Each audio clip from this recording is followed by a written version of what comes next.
50. It's incumbent upon all of us to think about what we're doing with the time that we have, because tomorrow is never promised. And obviously, in the time that we have to make it count.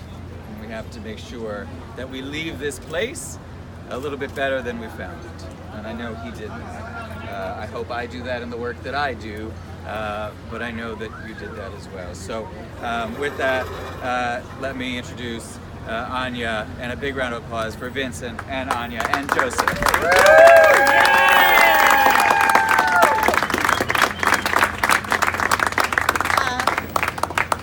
Words cannot, I don't know if I have the right words to thank each and every one of you here. You were all so very, very special to Vincent. You have become very, very special to me through the years. Through all of you, through your memories, through your stories, he lives on. And I'm very, very grateful. I want to call out a couple of people that made this possible. Captain Perry, Greg, where are you, and Mario kind of got the ball rolling. Who knew that you could actually have a street named after you? You know, who knew that, you know, we in our neighborhood, such wonderful friends and such wonderful support. Vincent truly loved this area. He really did. He grew up on 43rd Street. The first office was on 43rd Street. This office was put here, and the reason we're on Broadway is to honor the area, not just one block, because he grew up here as well as there. I hope Perry doesn't mind. I have a quick thing I want to read from a letter that he wrote to the councilman.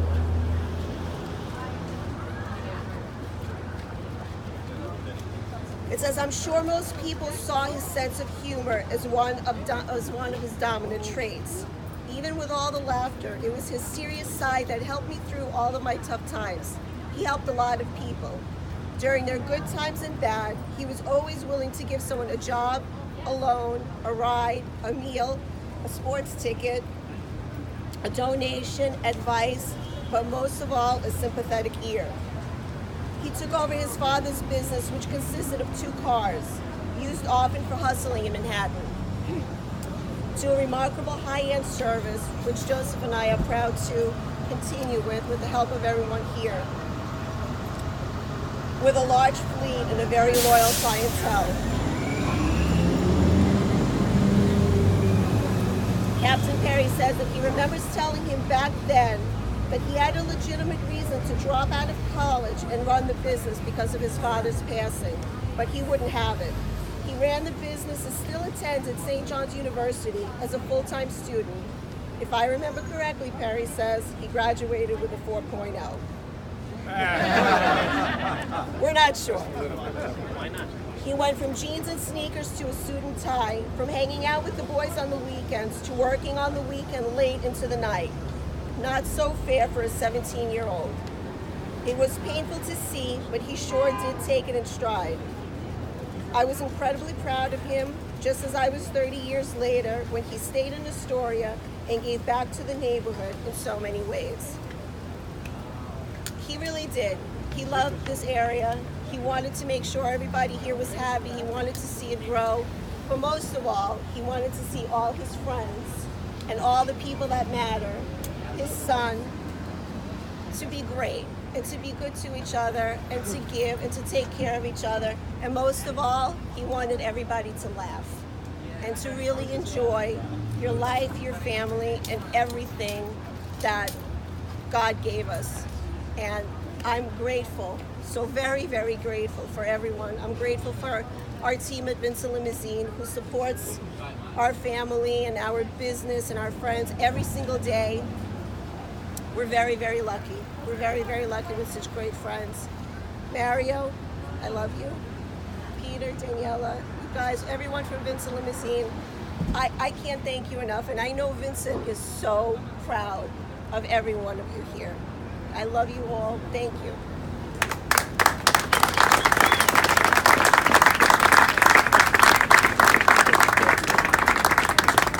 I would like to confess that I did not graduate with a 4.0 GPA from St. John's University. So I think probably to tell us some stories and make us laugh perhaps a little bit too. A couple of great friends. First, George Meyer. Hi, George. Wow. Welcome everybody. Wow, I don't even, I don't know what to say. So it's like, should I prepare a speech? Nah, I don't like that. I don't want to read well. This is great. This is unbelievable. This is for you, man. You're his legacy. And when I think about him, I see in you. You'll continue that on, and this is what that's about. Coming down this street, where I was talking to Greg earlier today about a story of another one of his friends that had a street. You would come to see it. It's like, he's here. I met Vinny in 1996, and he was in the office down the block, which is still down there, and he was Astoria, he built this, and then he moved over here, and he supported all his businesses. You guys know, going to that bakery thousands and thousands of times, Lumpkin, Steinway Street, he had his feelings about that place, but what an unbelievable person, infectious. He would love to laugh, he would make you laugh. Councilman said it all, Anya said it all. He would go from, give a ride somebody in Staten Island down to Brooklyn, back to Jersey, back to the Upper East Side. He was so selfless. He didn't think about himself. He helped me so much in my life from the time we met till now. And people that are here, obviously he's inside of you too, a piece of you, in his heart. And a lot more people, to spread the word when people come by generations later. Who was Vincent Cannariato Jr.?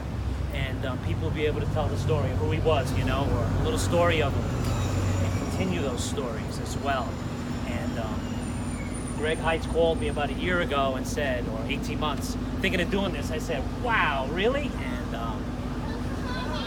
Greg, thank you. He would call me like every other week, pounding me to do things. And Perry and Mario, Father Jamie, Father Santo, Samantha Geloza, Andy's daughter, who helped write, a good piece of this as well to get this done.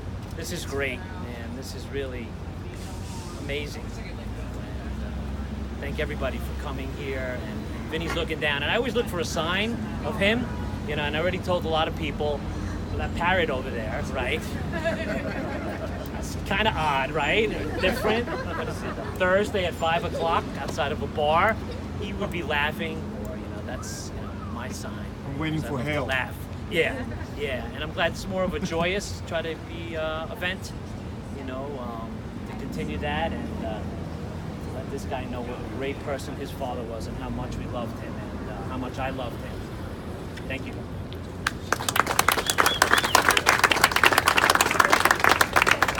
Thank you.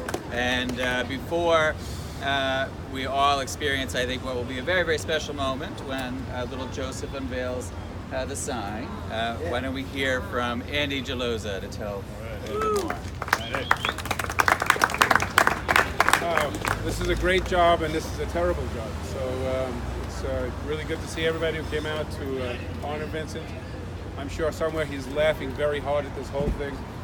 I mean, it's never. He enjoyed things like this, which made him a big deal. At the same time, it embarrassed him so much he never knew what to do with himself. He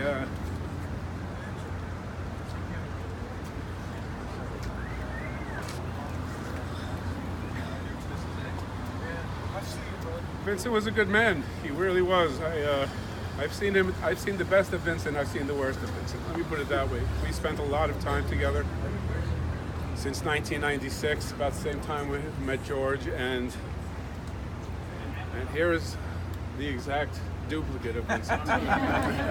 And something. The fortunate thing is there are so many good things to say about his father. His father really was a great example of what selflessness was, what love was, what generosity was. He was always just so very generous, and he was always so very funny. Laughter and humor was a weapon for him at times, and it was his sole defense at times. But most of all, he just made people smile. His bright eyes, that smile he had, lit up every room he came in. when he talked to you, made you feel like you were the only person that counted at that moment. Right? No matter what it was, he was with you. He saw you. He was with you. He gave you his all at that place. And generous and giving to charities in this neighborhood. I know how much he loved this place. From some of the people I met along the way of my life, you know, like how strange it is, 6 degrees of separation. I remember we met this guy at a golf course, on the Clearview golf course. We were golfing, and we had 3 guys, and he jumped in as our 4th. And he was a guy who Vincent got him into trouble all the time when they were in like public school, you know. But still, all these years later, he couldn't stop talking about it, how much he loved him and how much, you know, he meant to him. And that's how everybody who he touched feels. I mean, it's just really amazing.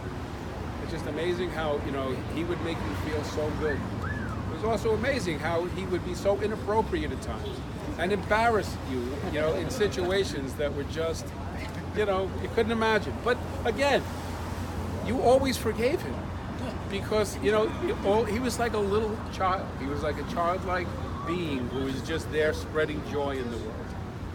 And I remember his, you know, the last words I remember of him were that he said, "It's never ever been better and the best is yet to come." And that's true. With, you know, this sign here is a way of us remembering him forever. Not that I'll ever forget him. But it's a place that, you know, it's close to, this is his home. This place is his home. He may have lived around the corner, but this really was his home. I mean, knowing him for the, you know, I don't remember how many years, but as many years as I know him, 23, 24 years, almost every single day you'd find him here. This is where you'd find him. And it's so apropos that right here is a place that's always going to, that everybody's going to be able to find him. You know, Vincent, you know, he was a one-of-a-kind guy, like you said, Councilman. Some characters. This guy was a character. He was a character in this neighborhood. He was a character in every group he was in. He was a character in every person's life that he met, because he always made you better. He made people better. He made you feel better. And you know, he was just like a walking elf, really. I mean, he was just like an imp, you know. And you know, you can never remember. You never. I just, you know, just a couple more things. You know, seeing him with his family, his cousins, and his relatives. I mean, it was the funniest thing.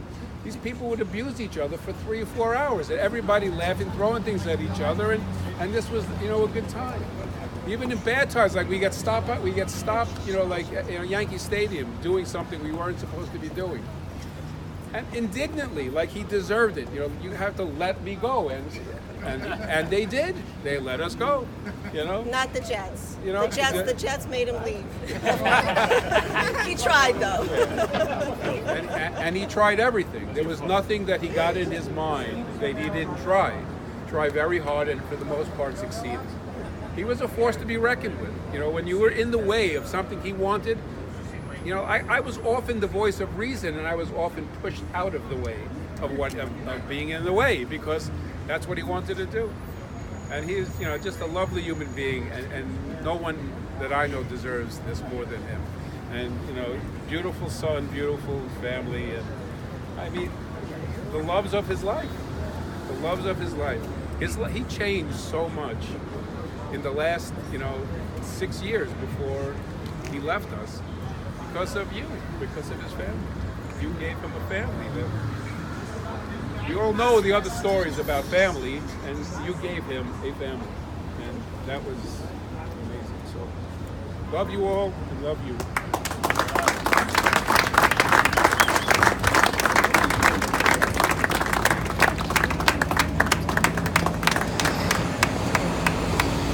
So,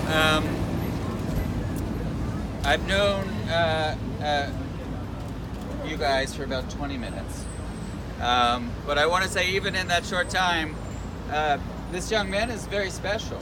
I don't know how many people could see it, but when Andy got a little choked up and a few folks came to reassure him, you did as well from behind. It was really a beautiful moment where he was caressing Andy's back.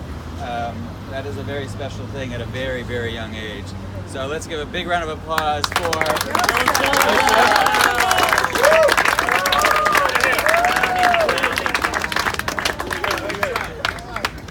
So now obviously the most special moment is when we unveil the sign. And Joseph is going to have the honors. So if all of you want to gravitate towards